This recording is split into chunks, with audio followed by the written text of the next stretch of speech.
Hello YouTube, today we're going to look at Bill Monroe's intro to Mule Skinner Blues.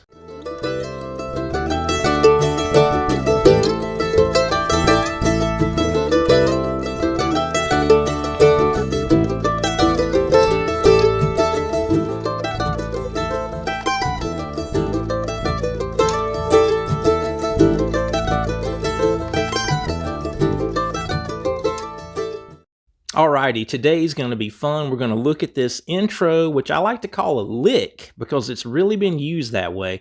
I'm going to give some examples of Sam Bush using this lick on 3 different recordings, and hopefully that's going to open you up maybe even to a whole new way of thinking when it comes to licks.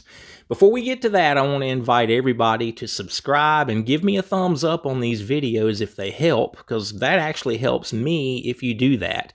I've got a tip jar PayPal account, and you can reach out to me for Skype lessons through an email that you'll find in every description for the videos that I put up. Also for today, I want to shout out a thank you to Pluck It for this mandolin-themed t-shirt that I'm wearing. I appreciate that. So on to this lick. I'm going to start with letting you guys hear Bill Monroe play this. This is from some stuff that I found here on YouTube.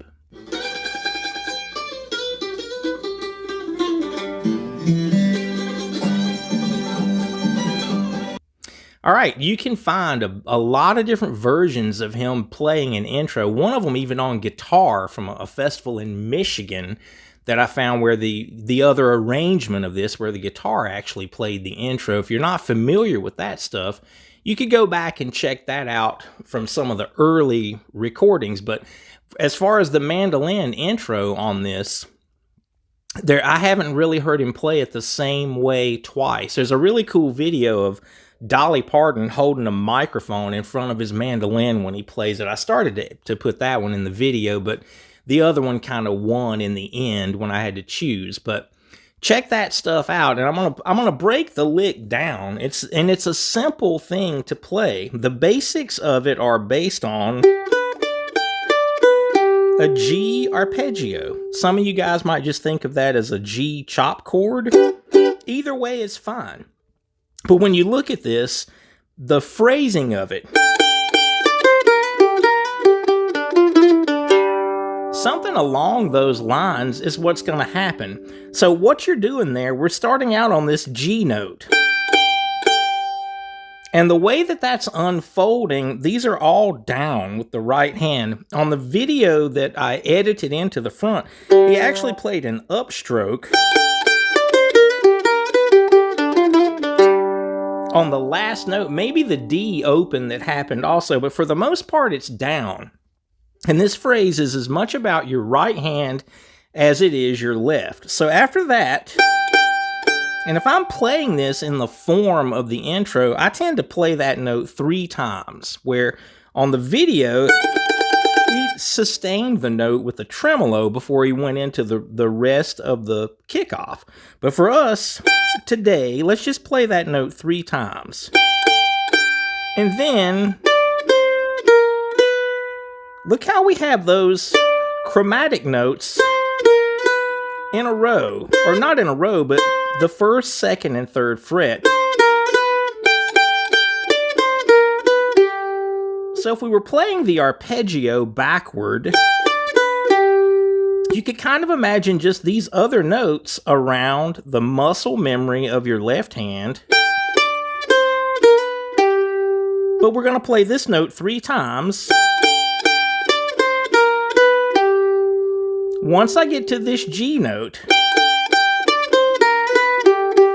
that's going to be the last part of the phrase that feels like it's based on this muscle memory of the shape. And as we move on, we're going to play that note twice.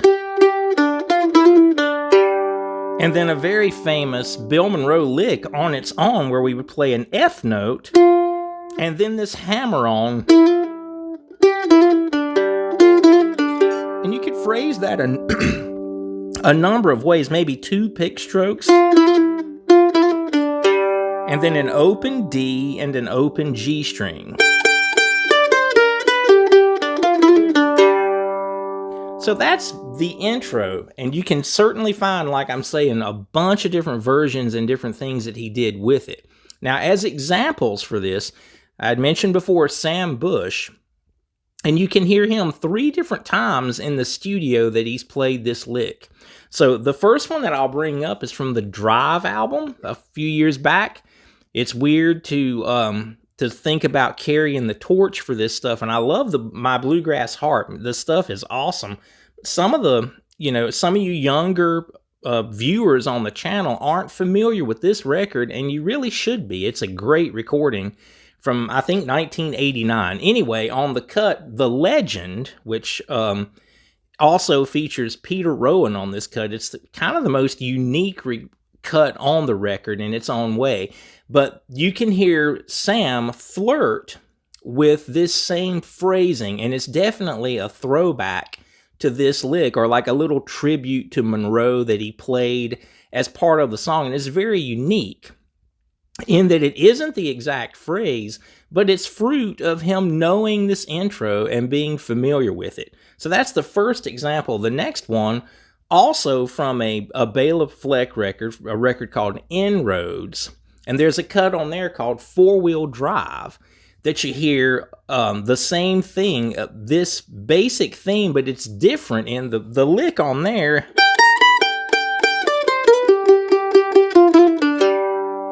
Is actually longer from the recording from 4-Wheel Drive, and he moves up and actually plays the minor third to major third, that embellishment, above the G note, but it's still a variation of this lick.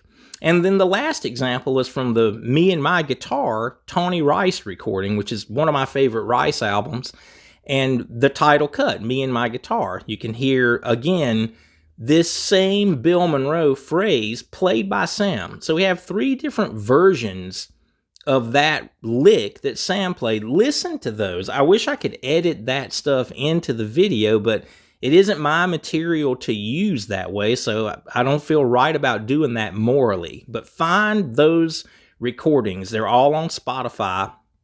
Listen to the different ways that he's played this phrase and used it creatively, and then hopefully you can find ways to do the same for yourself. And it could certainly be modulated into different keys, easy enough. You're not going to have the open, that part of the lick. You may have to do something different with that, but there's a lot of meat on the bone here, because if this can lead you to like maybe more of an improvisational approach to licks that you've learned, that's a great thing. You don't want to think of a lick as having this one place in one tune that you could actually play it. It should be bigger than that, and one of the devices that you can use to be creative.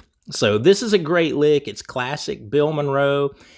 A guy like Sam Bush playing it, he's not the only one. I've heard Dan Tyminski use phrases that sounded like they were based on this same thing, and just any of your contemporary bluegrass mandolin players that you don't think of as Bill Monroe style players have probably done something that would be fruit of knowing this intro. Good luck.